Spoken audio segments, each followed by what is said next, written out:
Greetings, I'm Christy Hemingway, and it's the middle of October of 2010, and the question we're hearing the most about right now at this time of the season is how do I winterize my Gold Star top bar hive? We have definitely got fall coming on, as I've been heard to say, so we're going to show you some of the things that you can do to secure your hive against the winter.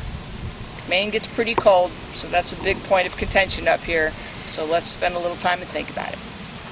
The first thing is, a Gold Star hive comes with a removable bottom board. It's held on by 4 L brackets, 2 on each end, and 4 Phillips head screws.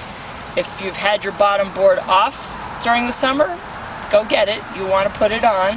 If you've had it lowered, you want to go get your handy dandy Phillips head screwdriver, and you're just going to remove those screws, raise your board up, and screw them right back in, so that you've closed off this space.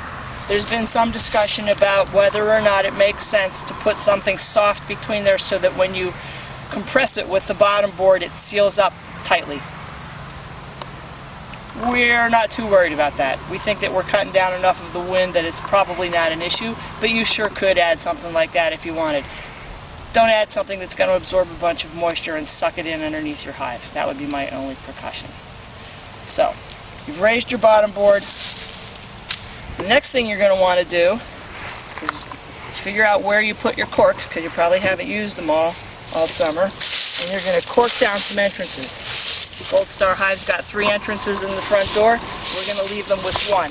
You definitely do want to leave your bees an entrance. When they get to a day in the middle of January where it's actually warm enough for them to fly, they have to be able to get out. That's that day that they'll take a cleansing flight, and if you hang your sheets out to dry on the clothesline on that beautiful, warm January day, they're going to get covered with little specks of bee poop. They don't go to the bathroom in here all winter, so when they come out on that day, that's their purpose. It's called a cleansing flight. So you're going to limit them, though, to only having 1 door to take that flight out through.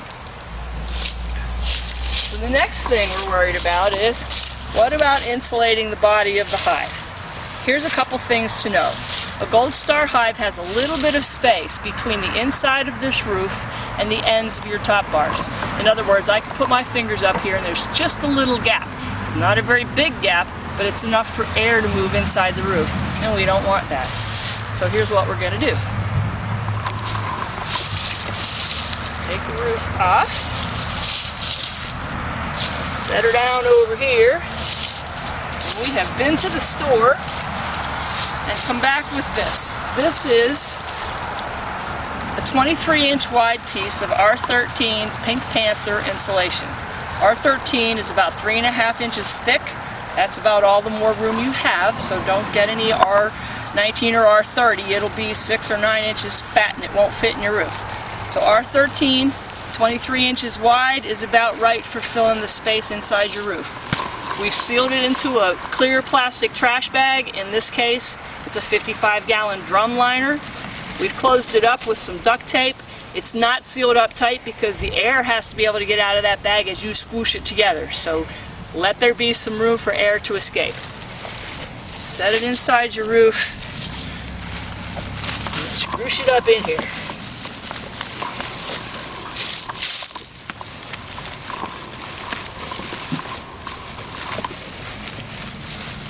Looks like that. Alright, now we're going to pick up the roof and bring it over here. Turn it over on top of the hive. And get things lined up.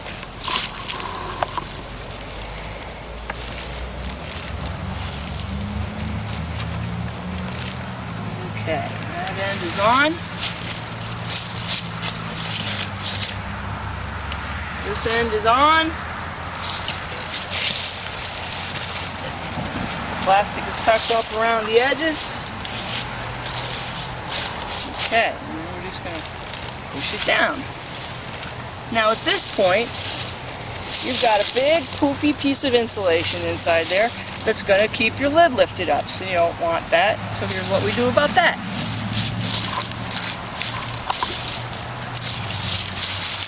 First thing is, not only do you want your roof to stay attached to the hive, but you want the hive to stay where you put it on the ground, so we went out and got us a couple of dog corkscrews. This is not for opening up your dog. You screw this into the ground underneath your hive, just like we have that one there. And then you're going to use this strap. This is an 8-foot long nylon strap, and it has on the end of it a little metal clip that you can work with your thumb. So here's what we're going to do. Go over the hive, grab the strap, come through the dog corkscrew, back up here. And you feed the end of your nylon strap through the alligator clip and tighten things up.